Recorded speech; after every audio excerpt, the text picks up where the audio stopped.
কনক ভাই, আমি যদি শুরু করতে চাই বিষয়টা মিশরকে দিয়ে। আপনার মনে আছে যে মিশরে একটা বিপ্লব হয়েছিল? সে বিপ্লবটা ছিল হোসনি মোবারককে সরিয়ে ব্রাদারহুডের ডক্টর মুরসি ক্ষমতায় এসেছিলেন। আপনি মিশরের সাথে বাংলাদেশকে মেলাবেন, একদম চোখ বন্ধ করে আমার বিষয়টাকে একটু খেয়াল করবেন। খুব বিপজ্জনক কিছু তথ্য আমি আপনাকে দিতে চাচ্ছি। যখন দীর্ঘদিনের স্বৈরাচার, যদি আমরা হোসনি মোবারককে বলি, তাকে সরিয়ে একটা রক্তক্ষয়ী বিপ্লবের মধ্য দিয়ে মুরসি ক্ষমতায় আসলেন। তাকে 1 বছরের বেশি থাকতে দেয়া হলো না, 1 বছর পুরোপুরি থাকতে পারবে।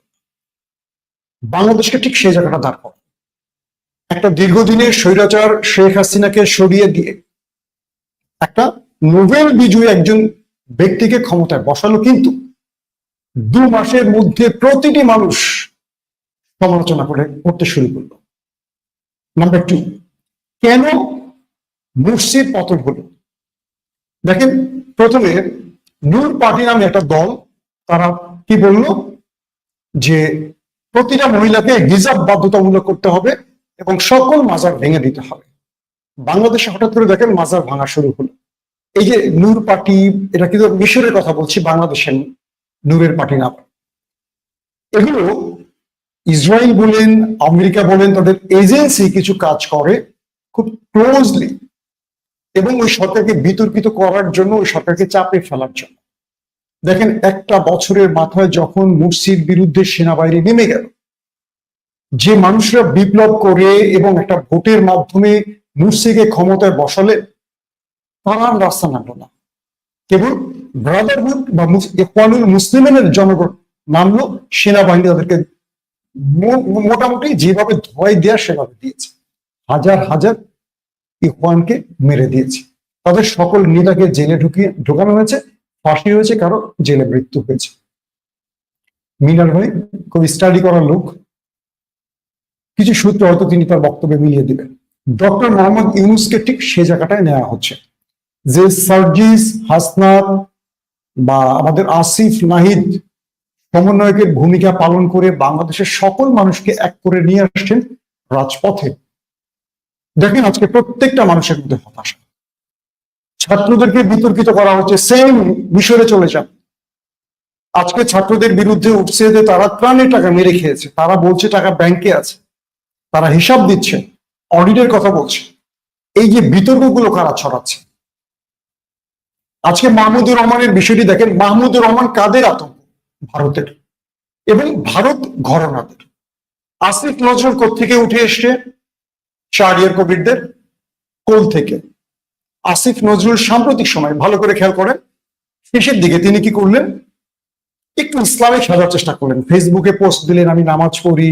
আগে কেন সিরাত, রাসূল করিম সাল্লাল্লাহু আলাইহি সাল্লামের সিরাত আমার পড়া হয়নি, এটি পড়তে গিয়ে আমি নতুন কিছু আবিষ্কার করছি। তথাকথিত আমাদের কিছু ইসলামিক জনতা মনে করলেন তো জামাতের আমির হয়ে গেলেন বা হেফাজতের আমির হয়ে গেলেন। ভারত কি করে, কিছু কৌশলে কিছু ব্যক্তিকে এভাবে, বা যেটা আমাদের পরবর্তী শেখ হাসিনা এই কাজটি করতেন, নিজের কিছু লোককে সমালোচনার জন্য সেট করে দিতেন। তো ভারতের কিছু এজেন্ডা আছে বা কিছু এজেন্ট আছে যারা আমাদের সাথে মিশে কাজ করে, এবং এই ব্যক্তিরা আমাদের সুরে কথা বলে, কিন্তু এরা আমাদের না। যেমন আমাদের ইসলামিক দল, এর মধ্যে বেশ কিছু দল আছে যাদেরকে প্রতিবেশী এজেন্সি পালে, লালন পালন করে। তাদের একটাই কথা, কোনোভাবে ইসলামিক শক্তিকে এক হতে দিবে না। তো মাহমুদুর রহমান এই জিনিসগুলোকে বাংলাদেশের মানুষের কাছে তুলে ধরেছিলেন, মানুষকে ফ্যাসিজম শিখিয়েছেন, ফ্যাসিস্টদের বিরুদ্ধে কি করতে হবে শিখিয়েছেন, সংবাদের মাধ্যমে তাদের পরিচয় তুলে ধরেছেন। একটা পর্যায়ে মানুষ শেখ হাসিনাকে ফ্যাসিস্ট বলতে বাধ্য হয়েছে, পরবর্তী তাকে ফেক মামলায় জেলে পাঠানো হলো। এখন সেই মাহমুদুর রহমান দেশে এসে যদি তিনি বসে পড়েন, তাকে তো উপদেষ্টা দিতে হবে। তিনি তো এই উপদেষ্টাদেরকে জ্বালাবেন। এই উপদেষ্টা যেভাবে রাম রাজত্ব তৈরি করেছে, মাহমুদুর রহমান তো তাদেরকে সেভাবে কাজ করতে দেবে না। তাহলে কি করতে হবে? তাকে জেলে রাখতে হবে। শেখ হাসিনা তাকে যেভাবে শাস্তি দিয়েছে, তাকে সেভাবে জেলে রাখেন। যদি মাহমুদুর রহমানকে মুক্ত বাতাসে রাখেন, যদি কনক সরোয়ারকে দেশে আসার সুযোগ করে দেন, যদি ইলিয়াস হোসেনকে দেশে আসার সুযোগ করে দেন, তারা তো বিরক্ত করবে এই সরকারকে।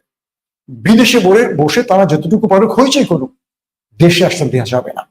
ইলিয়াস কালকে বললো যে আমাদের মামলাকে নিয়ে কি করছে।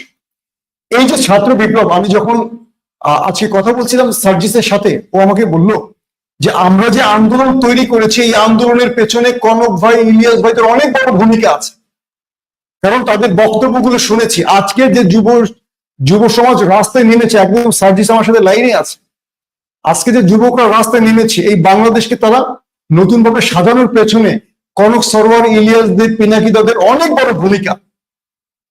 কিন্তু দেখেন তাদেরকে দেশে আসতে কোনো সহযোগিতা করা হচ্ছে না।